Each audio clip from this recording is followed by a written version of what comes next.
दोस्तों स्वागत हमारे यूट्यूब चैनल एग्जाम सिटी में। बात करेंगे 69,000 शिक्षक भर्ती के लेटेस्ट अपडेट को लेकर। तो इससे पहले अभी तक हमारे यूट्यूब चैनल एग्जाम सिटी को आप लोग सब्सक्राइब नहीं किए हैं तो प्लीज़ सब्सक्राइब कर लीजिए, साथ में बेल आइकन प्रेस कर लीजिए ताकि लेटेस्ट वीडियो का नोटिफिकेशन आप सबको मिलता रहे। दोस्तों मुद्दे तो 69,000 शिक्षक भर्ती में बहुत ज़्यादा हैं, लेकिन MRC मुद्दा अब गर्मा गया है।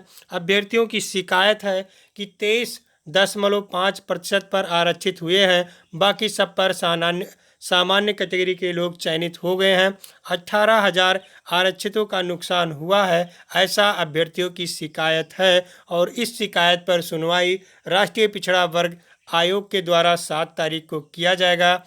दोस्तों ये हम किसी का पक्षपात नहीं कर रहे हैं, न जनरल का, न OBC का, न SC का। ये अभ्यर्थियों की शिकायत है, वो सूचना आप सब तक प्रोवाइड कर रहे हैं। जिला आवंटन में बदलाव होना निश्चित है और कम गुणांक वालों को मौका भी मिलेगा। 7 तारीख को मॉडिफिकेशन अपील पर सुनवाई भी होने वाला है। तो ऐसे में अभ्यर्थी जो चयनित हो चुके हैं वो लोग सरकार पर दबाव बना सकते हैं कि जल्द सरकार राहत दिलाए। सुप्रीम कोर्ट में सीनियर एडवोकेट खड़ा करके सरकार को राहत दिलाने का काम करें। काउंसलिंग संबंधी नोटिस इस समय जारी की गई है। डॉक्यूमेंट वापस क्यों किए जा रहे हैं जब इस भर्ती का निस्तारण हो सकता है? 7 नहीं तो 14 जुलाई को हो ही सकता है। तो ऐसे में डॉक्यूमेंट वापस क्यों किए जा रहे हैं, अभी बात करेंगे इस पे। NOC विवाद 37,339 सीट 51,112 का क्या होगा? वहीं शिक्षा मित्र 2 भागों में बच चुके हैं। तो इन सारे अपडेट को कवर करने वाले हैं। इससे पहले आप वीडियो को लाइक और शेयर जरूर कीजिए। तो आइए दोस्तों वीडियो शुरू करते हैं। यहाँ आप देख सकते हैं 69,000 शिक्षक भर्ती में आरक्षण को लेकर छिड़ी नई बहस। अभ्यर्थियों में असंतोष, समझे पूरा मामला। आरक्षित वर्ग के अभ्यर्थियों ने असंतोष जताते हुए सरकार पर आरक्षण नियमों का पालन न करने का आरोप लगाया है। इसके साथ ही आरक्षित वर्ग के मेरिटोरियस रिजर्व कैंडिडेट यानी MRC का मामला भी गर्मा गया है। यहाँ देख सकते हैं सुप्रीम कोर्ट कहता है कि केवल OBC, SC, ST कम्युनिटी आरक्षित वर्ग को सीट देना आरक्षण देना नहीं कहलाएगा। आरक्षण देना तभी होगा जब उन OBC, SC, ST कम्युनिटी के अभ्यर्थियों को सीट देंगे जिनका कट ऑफ जनरल वर्ग के कट ऑफ से कम होगा। अगर आप उन OBC, SC, ST कम्युनिटी के अभ्यर्थियों को सीट देते हैं जिनके नंबर जनरल कट ऑफ से अधिक हैं तो वह चयन जनरल अभ्यर्थियों का चयन माना जाएगा, क्योंकि रिजर्वेशन कम्युनियल रिजर्वेशन है। अभ्यर्थियों की ये है शिकायत, आप देख सकते हैं। आरक्षित वर्ग के अभ्यर्थियों का कहना है कि 69,000 शिक्षक भर्ती में सरकार ने आरक्षण नियमों का उल्लंघन किया है। सरकार ने 52,614 रैंक तक जनरल के अभ्यर्थी धीरज सिंह का चयन किया है। अतः इस रैंक के अनुसार समस्त अभ्यर्थी जनरल अभ्यर्थी हैं व इसके बाद रैंक वाले अभ्यर्थी ही आरक्षित वर्ग के हैं अभ्यर्थी माने जाएंगे। कुल 69,000 पदों में 52,614 जनरल अभ्यर्थी हैं। ऐसे में आरक्षित वर्ग के कुल 16,386 का चयन हुआ है, जो आरक्षण का महज 23.75% है। भर्ती प्रक्रिया में 50% आरक्षण मिलना था, लेकिन नियमों की अनदेखी आरक्षित वर्ग को 18,000 सीट का नुकसान हुआ है। दोस्तों ये अभ्यर्थियों की शिकायत है, लेकिन क्या सत्य है क्या असत्य है सब कुछ पता चल जाएगा 7 तारीख को, क्योंकि राष्ट्रीय पिछड़ा वर्ग आयोग इसकी सुनवाई करेगा। अधिकारियों से इसका जवाब मांगा गया है। एक अधिकारी उनके समक्ष उपस्थित होगा सारे डॉक्यूमेंट को लेकर, तो वहाँ सारा सब कुछ क्लियर हो जाएगा। वैसे जिला आवंटन की लिस्ट में गुणांक और कैटेगरी नहीं दिया गया है, तो इसमें इसीलिए दिक्कत का सामना करना पड़ रहा है।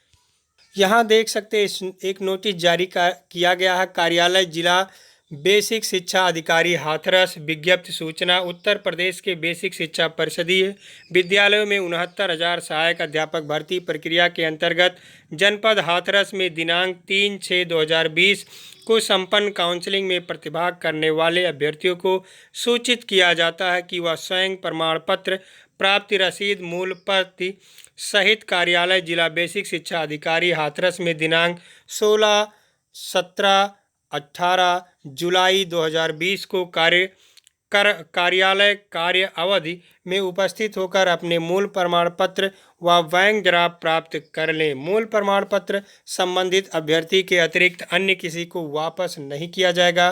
किसी प्रकार की जानकारी हेतु मोबाइल नंबर इतना पे संपर्क करें 80 57 50 47 34 पर संपर्क कर सकते हैं। यहाँ देख लीजिए, मनोज कुमार मिश्र, जिला बेसिक शिक्षा अधिकारी, हाथरस। तो वे ही अभ्यर्थी जाएं जिनका काउंसलिंग हो चुका है, केवल उन्हीं को ही मिलेगा। उनके माता पिता या और कोई जाते हैं तो वो अपना डॉक्यूमेंट वापस नहीं करा पाएंगे। तो जिनका नाम से काउंसलिंग हुआ है वही जाएंगे। ज़्यादा जानकारी के लिए सामने मोबाइल नंबर है, इस पर आप कॉल करके पूछ सकते हैं। तो एक बात समझ में नहीं आती है कि जहां अभ्यर्थियों के प्रयास के द्वारा मॉडिफिकेशन पर 7 तारीख को सुनवाई होने वाला है, तो सरकार क्यों नहीं चाहती कि ये सुनवाई हो जाए और नियुक्ति पत्र जल्दी से मिल जाए छात्रों को। सरकार कहीं जल्दी दिखाती है तो कहीं ढिलवाही का सामना करती है सरकार, क्योंकि डबल बेंच में सरकार बहुत तेज़ी दिखाई तो सुप्रीम कोर्ट में ढिलवाही कर रही है सरकार। यदि सरकार चाहे तो जल्दी से मामला निपट सकता है, जैसे कि डबल बेंच में मामला जल्द से निस्तारित हो गया है। सुप्रीम कोर्ट में सरकार हायर कर दे, अगर जो सीनियर एडवी कोर्ट के सॉलिसिटर जनरल यदि पहुंच जाते हैं सुप्रीम कोर्ट पर, निश्चित रूप से सरकार को राहत मिलती है। और यदि सरकार को राहत नहीं मिलती है, 39 यानी 37,339 सीटें रिजर्व हो जाएंगी। तो ये जो अभ्यर्थी गए हुए हैं, जो नियुक्ति पत्र की मांग कर रहे हैं, उनके लिए भी कुछ राहत मिलेगी, यानी अलग से इतनी सीटें जोड़नी पड़ेंगी। यदि इतनी ना तो 51,112 पद जो सरकार की मंशा है ये दिखा दिए हैं कि अगली वैकेंसी में शिक्षा मित्र को लेंगे, तो ना शिक्षा मित्र चाहेंगे अगली वैकेंसी में जाना, और जो जिला आवंटन में हो चुके हैं ना अगली वैकेंसी का इंतज़ार करेंगे। तो ऐसे में कुछ ना कुछ राहत जिला आवंटन की लिस्ट वालों को ज़रूर दिया जाएगा। तो सुप्रीम कोर्ट में जल्द निस्तारित हो जाएगा, क्योंकि सीटें खाली हैं। तो यदि शिक्षा मित्र को राहत मिलता है 40-45 पर, तो निश्चित रूप से सुप्रीम कोर्ट 60-65 वालों को भी कुछ ना कुछ तो लाभ देगा ही, चाहे याची लाभ ही दे।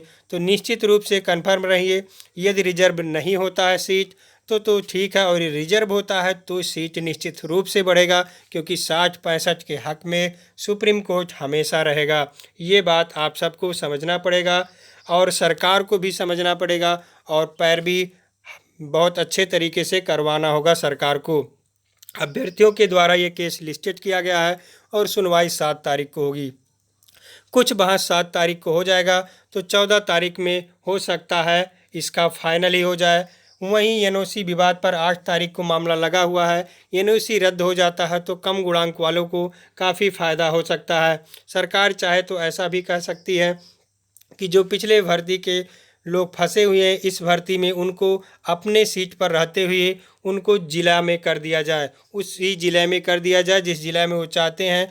तो इससे वो बाहर हो जाएंगे और निश्चित रूप से कम गुणांक वालों को फ़ायदा होगा, और ये सबसे अच्छा रास्ता हो सकता है। ऐसे में 12 से 15 हज़ार लोग एनओसी के चक्कर में दौड़ रहे हैं, तो वो 68,500 वाले हैं अपने ही सीट पे रहते अपना जिला पा जाएंगे, तो इस भर्ती से बाहर हो जाएंगे। तो निश्चित रूप से कम गुणांक वालों को काफ़ी मौका मिल सकता है। वहीं शिक्षा मित्र 2 गुटों में बच चुके हैं। एक गुट जो 8,018 चयनित हैं, वो लोग चाह रहे हैं कि आइए अपील कर चुके हैं सुप्रीम कोर्ट में कि जल्द से मामला फाइनल हो जाए 60-65 पे, और एक जो नहीं पास हुए हैं 40-45 पर पास हो रहे हैं, वो लोग चाह रहे हैं कि अभी सुनवाई भी ना हो, यानी 14 तारीख के बाद ही सुनवाई हो, ऐसा देखने के लिए मिला है। तो शिक्षा मित्र 2 गुटों में बच चुके हैं। एक का चाहना है कि जल्द से जल्द ये भर्ती फाइनल हो, और एक गुट चाहती है कि भर्ती अभी बजा रहे, कुछ और डॉक्यूमेंट इकट्ठा करने के प्रयास में है वो लोग, ताकि जो रिजर्वेशन है वो आगे बढ़ सके और उन लोग को भी फ़ायदा मिल सके। फिलहाल हम आशा करते हैं कि ये भर्ती प्रक्रिया जल्द फाइनल हो जाएगी। उत्तर कुंजी विवाद पर भी मामला लगा हुआ जो 7 तारीख को लिस्टेड हुआ है। 7 तारीख को कई भी सुनवाई होने वाली है, जल्द से जल्द सुनवाई हो सकती है। आप सबके उत्तर कुंजी मामले पर सुनवाई 10 नंबर पर लगा हुआ है, और उसी बेंच में जिस पर मॉडिफिकेशन अपील सुनवाई होगी उसी बेंच में ही उत्तर कुंजी विवाद लगा हुआ है। तो उत्तर कुंजी विवाद पर पहले सुनवाई होगी और ज़बरदस्त सुनवाई मॉडिफिकेशन पर भी हो सकती है। तो ज़्यादा जानकारी के लिए हमारे टेलीग्राम चैनल से जुड़ सकते हैं, लिंक वीडियो के डिस्क्रिप्शन बॉक्स में मिल जाएगा। और इससे पहले अभी तक हमारे यूट्यूब चैनल एग्जाम सिटी को सब्सक्राइब भी नहीं किए हैं तो प्लीज़ सब्सक्राइब कर लीजिए, साथ में बेल आइकन प्रेस कर लीजिए ताकि लेटेस्ट वीडियो का नोटिफिकेशन आप सबको मिलता रहे। बहुत बहुत धन्यवाद वीडियो देखने के लिए।